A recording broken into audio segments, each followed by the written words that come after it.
Glad to have you back here watching Business Week. Well, Nigeria could learn from the Republic of Benin and Togo on how to run an efficient power sector.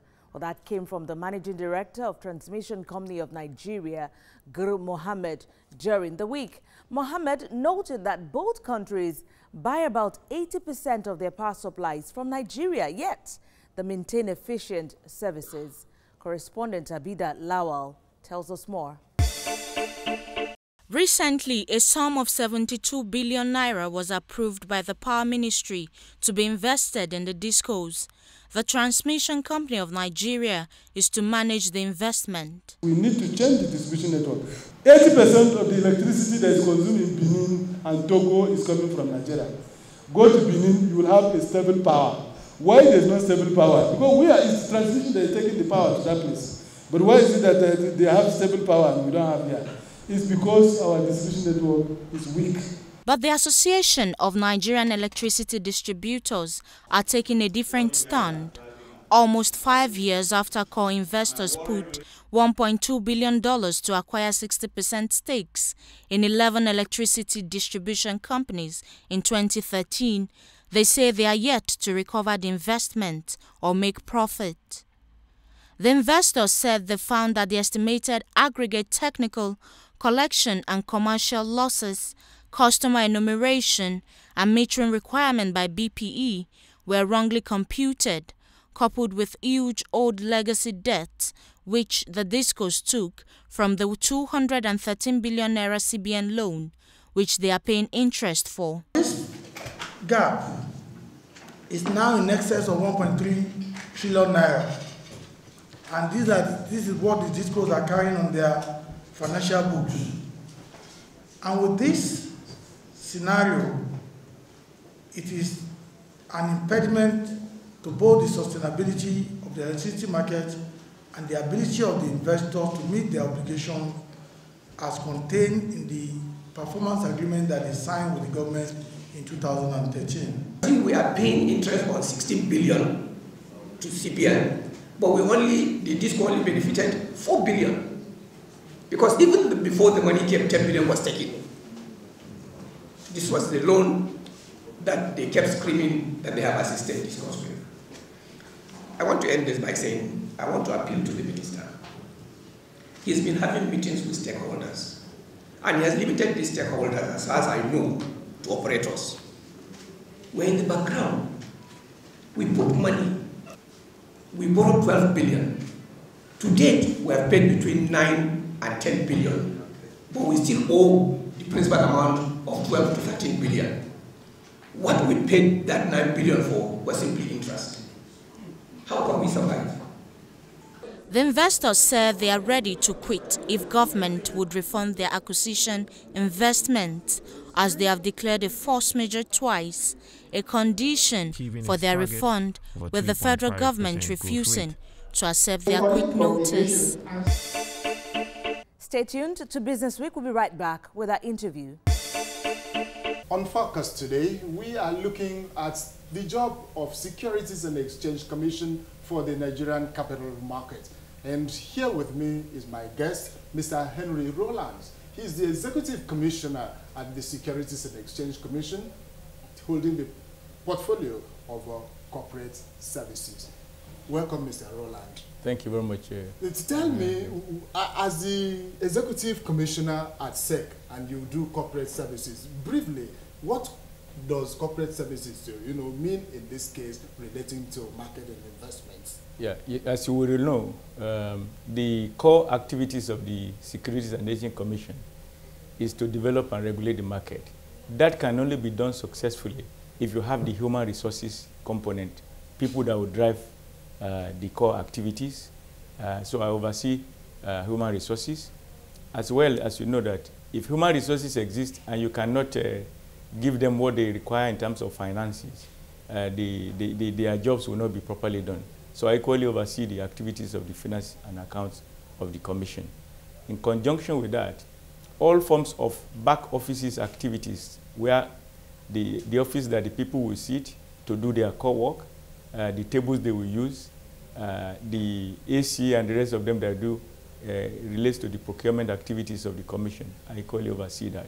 So you see that our activities as corporate services totally complements and make possible the core activities of the SEC, which is the development and regulation of the market. Great work that you do at SEC there. Securities and Exchange Commission, we know, is the apex regulatory body for the nation's capital market, and you relate with the stock exchange. Let's look at the relationship, direct relationship that SEC has with the stock exchange. Enlighten us a little. Yeah. If there is no market, the Securities and Exchange Commission has nothing to regulate. All the relationship we maintain with the Nigerian Stock Exchange is that the Nigerian Stock Exchange are the custodians of all the companies that are quoted on the market. The Nigerian Stock Exchange houses the platform on which these companies are traded. And without the companies listed and being traded daily, there is no market of equity activities for the SEC to develop nor regulate.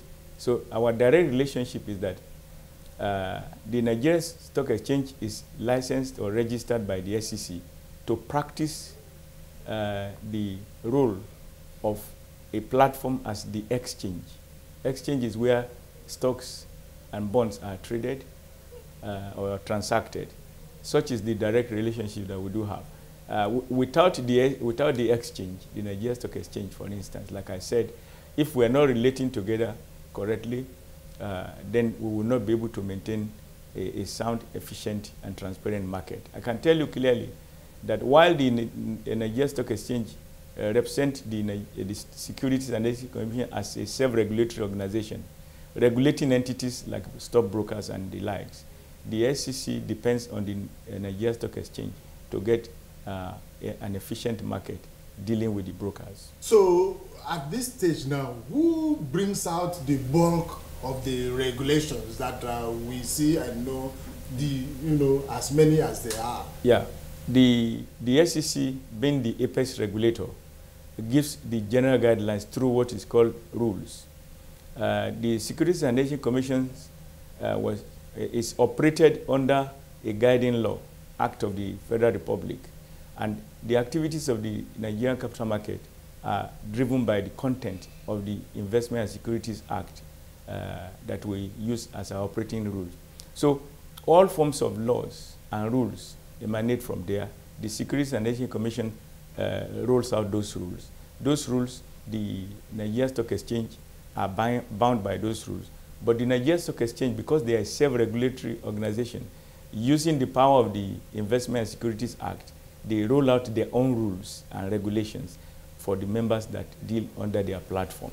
How far do you prevent conflicts, between what the Securities and Exchange Commission does and the Stock Exchange? Because sometimes we appear to see things, maybe especially in the newspapers, as if there is a disharmony in the operations of the nation's capital market between the Stock Exchange and the Securities and Exchange Commission.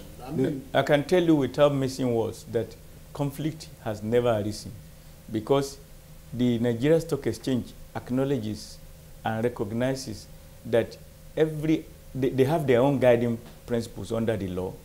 The SEC has its own guiding principles under the law.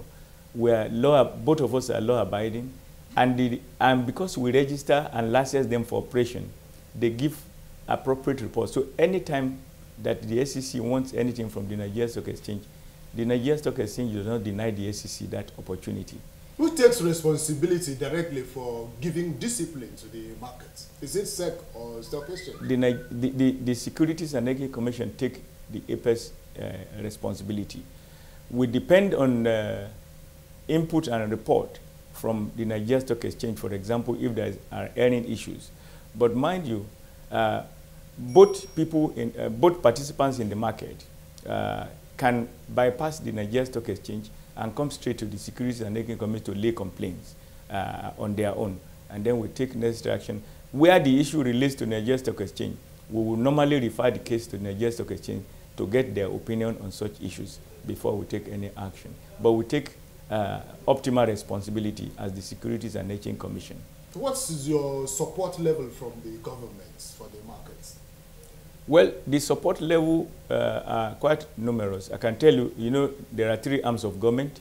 For example, the executive is responsible for appointing the board of the Securities and Exchange Commission.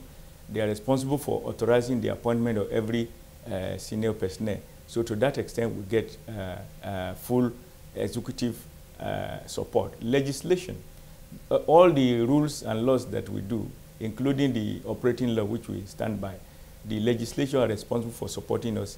They carry out oversight functions on the Securities and Exchange Commission and the market at large to see that if there are any of the rules that are creating impediments, they assist us to amend them. And I can tell you without missing word that when you talk in terms of finances, the SEC does not generate money from the government. The SEC rests solely on what the market is able to provide for it. So if the market fails, the SEC has no opportunity to survive. You can see why we must necessarily keep abreast and relate very nicely with the Securities and Exchange Commission, Nigeria Stock Exchange to ensure that the market does not fail. Yes, that's why we cannot allow any form the market must really exist no conflict at all. Yeah. Thank you very much, Mr. Rowlands, Thank you, for this particular interview. I appreciate you. Henry Rowlands, Executive Commissioner at the Securities and Exchange Commission. And that's it for today on Business Week. I'll leave you with the graphics of the commodities market. Join me again same time next week. I am Yemisi Landredo.